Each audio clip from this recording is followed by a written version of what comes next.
Hello everyone, welcome back to our YouTube channel Epify. So today in this video I'm going to show you how to allow camera access on Snapchat. So without getting further delay, let's jump into our video.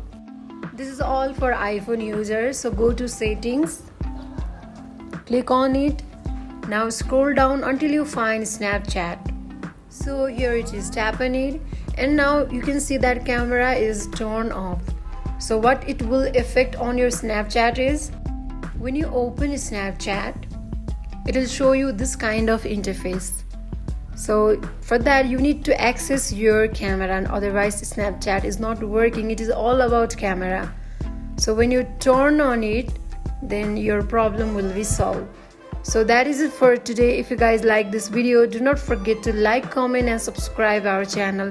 Thank you for watching, and I'll see you guys on the next video. Until then, bye bye.